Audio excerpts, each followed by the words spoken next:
मुआशी महाज से एक और अच्छी खबर आपको देते चलें। क्रेडिट रेटिंग एजेंसी फिच ने पाकिस्तान की रेटिंग बेहतर कर दी है। फिच ने पाकिस्तान की रेटिंग CCC+ से B- कर दी।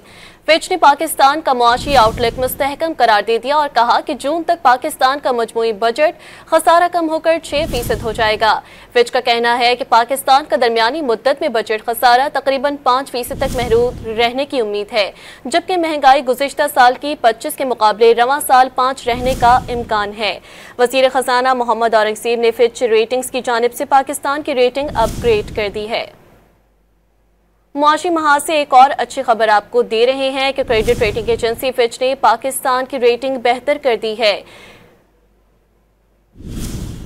क्रेडिट रेटिंग एजेंसी फिच ने पाकिस्तान की रेटिंग बेहतर कर दी है। फिच ने पाकिस्तान की रेटिंग CCC+ से B- कर दी। फिच ने पाकिस्तान का मुआशी आउटलुक मुस्तहकम करार दे दिया और कहा कि जून तक पाकिस्तान का मजमूई बजट खसारा कम होकर 6% हो जाएगा। फिच का कहना है कि पाकिस्तान का दरमियानी मुद्दत में बजट खसारा तकरीबन 5% तक रहने की उम्मीद है, जबकि महंगाई गुज़िश्ता साल की 25 के मुकाबले रवां साल 5% रहने का इम्कान है।